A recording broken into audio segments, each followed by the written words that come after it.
আন্তর্জাতিক নিষেধাজ্ঞার চাপের মধ্যেও ইরানের জন্য ট্রেড করিডোর সুবিধা দেওয়ার সিদ্ধান্ত নিয়েছে পাকিস্তান। বিষয়টি ইতোমধ্যে আঞ্চলিক ও বৈশ্বিক রাজনীতিতে নতুন আলোচনা তৈরি করেছে।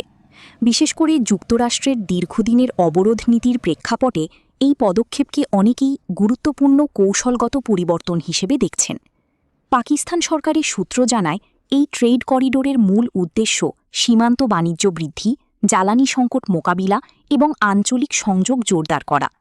বহুদিন ধরেই পাকিস্তান বিদ্যুৎ ও গ্যাস সংকটে ভুগছে। এই অবস্থায় ইরানের সঙ্গে সীমিত বাণিজ্য চালু রাখা তাদের জন্য অর্থনৈতিকভাবে গুরুত্বপূর্ণ হয়ে উঠেছে। বিশেষজ্ঞদের মতে এটি শুধু বাণিজ্য নয়, বরং জ্বালানি নিরাপত্তা নিশ্চিত করার একটি বাস্তবধর্মী পদক্ষেপ। অন্যদিকে যুক্তরাষ্ট্রের আরোপিত নিষেধাজ্ঞা থাকা সত্ত্বেও পাকিস্তানের এই উদ্যোগ আন্তর্জাতিক সম্পর্কের ক্ষেত্রে একটি ভারসাম্য রক্ষার কৌশল হিসেবে দেখা হচ্ছে।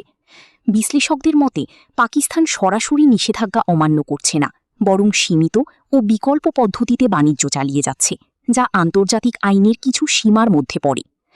এছাড়া এই করিডোর বৃহত্তর আঞ্চলিক সংযোগ প্রকল্পের অংশ হিসেবেও বিবেচিত হচ্ছে।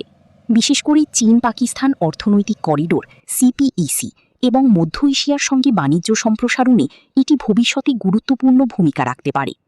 এর ফলে পাকিস্তান নিজেকে একটি আঞ্চলিক বাণিজ্য হাবে পরিণত করার সুযোগ পাচ্ছে বলে মনে করছেন অর্থনীতিবিদরা। তবে এই সিদ্ধান্ত নিয়ে সমালোচনাও রয়েছে। কিছু বিশ্লেষক মনে করছেন এতে যুক্তরাষ্ট্র পাকিস্তান সম্পর্কের ওপর চাপ তৈরি হতে পারে। যদিও পাকিস্তান সরকার বলছে তারা নিজেদের জাতীয় স্বার্থকে অগ্রাধিকার দিয়েই এই সিদ্ধান্ত নিয়েছে এবং এটি কোনো দেশের বিরুদ্ধে অবস্থান নেওয়ার জন্য নয়। সব মিলিয়ে ইরানের জন্য ট্রেড করিডোর চালুর মাধ্যমে পাকিস্তান একদিকে যেমন অর্থনৈতিক সুবিধা অর্জনের চেষ্টা করছে, অন্যদিকে তেমনই জটিল বৈশ্বিক রাজনীতির মধ্যে নিজেদের অবস্থানও সুসংহত করার কৌশল নিয়েছে। এই উদ্যোগ ভবিষ্যতে দক্ষিণ এশিয়া ও মধ্যপ্রাচ্যের ভূরাজনীতিতে নতুন দিক উন্মোচন করতে পারে বলে মনে করা হচ্ছে।